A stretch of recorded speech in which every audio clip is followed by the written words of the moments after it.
materialism and thorns, while taking another polarized path can lead one through the clouds, high above and forgetting the importance or even some cases even hating or despising our material existence.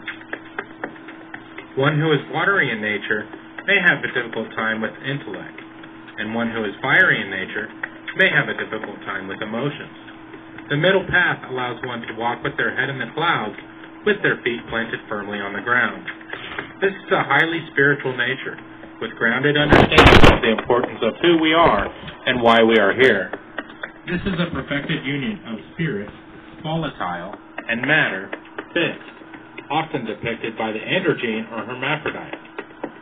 Depictions of this is also seen in the Tarot, as the High Priestess, which corresponds to the hidden sphere of Thoth on the Tree of Life in Kabbalah. Notice she is holding the Torah in her hands.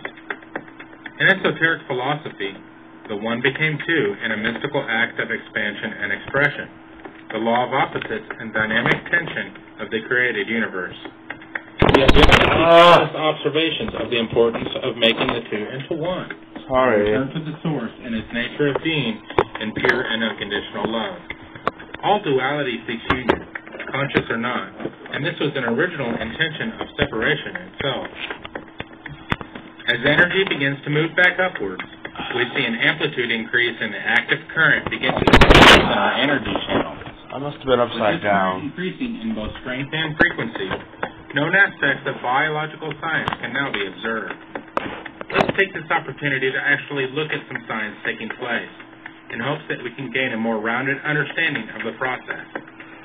Moving charges or currents produce magnetic fields.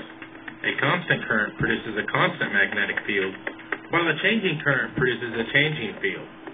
We can go the other way and use a magnetic field to produce a changing current, as long as the magnetic field is changing. This is what induced EMF is all about.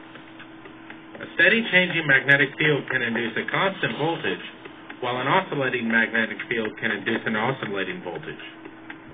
We should keep in mind these two facts. An oscillating electric field generates an oscillating magnetic field. An oscillating magnetic field generates an oscillating electric field. These 2 points are the key to understanding electromagnetic waves. An electromagnetic wave, such as the radio wave, propagates outward from the source at the speed of light.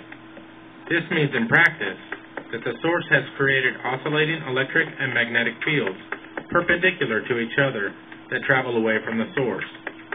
The E and B fields, along with being perpendicular to each other, are perpendicular to the direction that the wave travels, meaning that an electromagnetic wave is a transverse wave.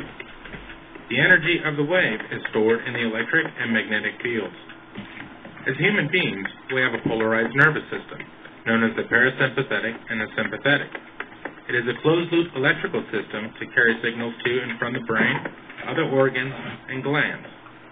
As we have just learned, an oscillating current creates oscillating magnetic waves, and a constant current creates constant magnetic waves.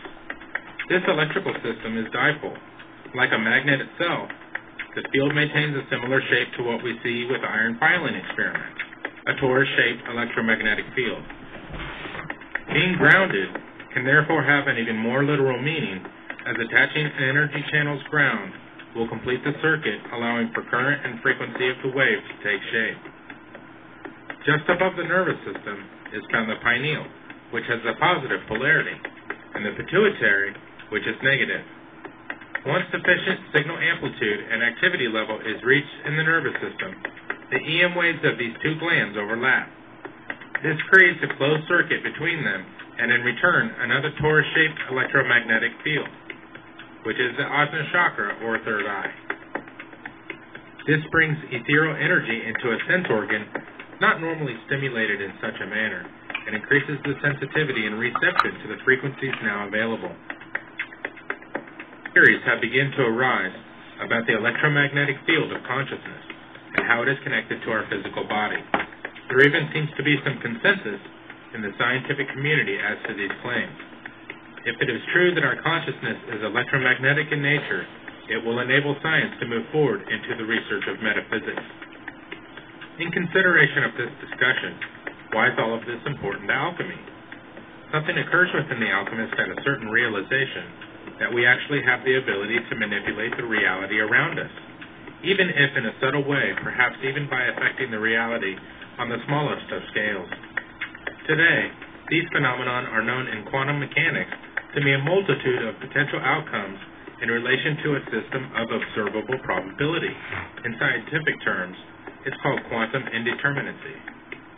In 1937, an alchemist named Fulcanelli said, "All the same, I can say this. You will not be aware that in present-day official science, the part played by the observer becomes more and more important. Relativity, the principles of indeterminacy, demonstrates to the extent at which the observer today intervenes in all these phenomena." Fulcanelli was without a doubt speaking of the aspects we see in quantum physics today as being verifiable. Much of the talk today seems to validate what the alchemist did, especially in regards to higher consciousness. As you can see from the images, the higher the frequency of the EM waves, the more it is harmonic and resonates with the atomic nuclei and beyond into quantum levels. This is where all the magic happens in quantum mechanics. There are particles which seem to come in and out of existence or transform seamlessly to and from away. It appears when consciousness is powered by a fully active subtle body system that it has more effect on quantum indeterminacy. We indeed may be on the very brink of lending scientific credence to what has long been held to the alchemist or similar traditions, that the observer, or the alchemist in this case, can affect the outcomes on a quantum level.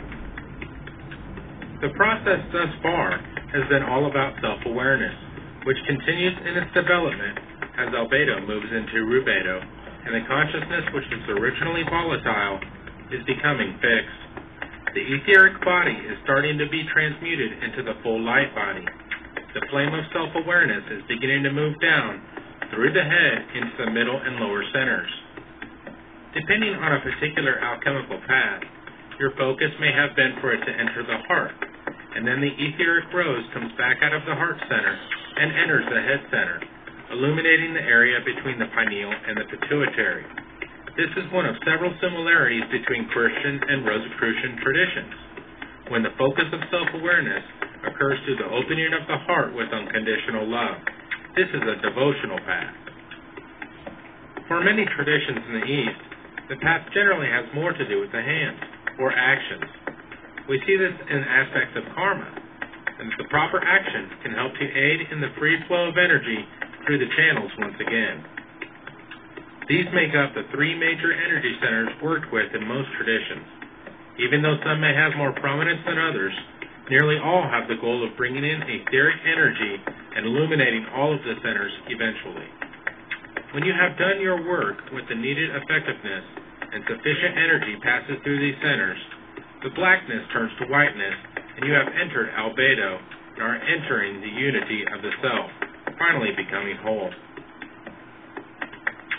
It was mentioned previously that consciousness could very well be electromagnetic in nature and could explain why the etheric body is charged when more energy is allowed to flow freely.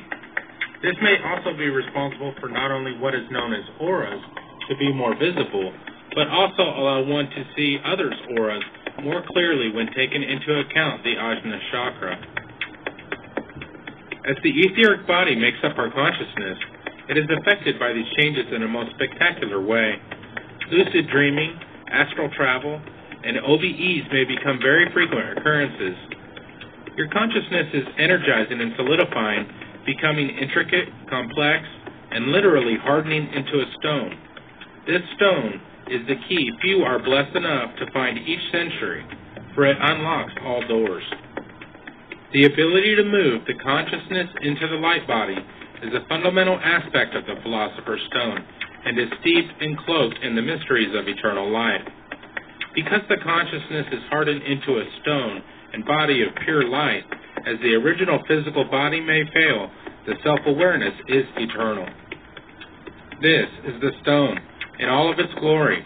It is the Holy Grail so many seek out with their heart. If you recall when we discussed the symbol of this elusive stone, we spoke of it being able to help a new initiate in decoding the alchemical imagery. Very quickly, you will gain an inner knowing of the different symbols and their meanings. However,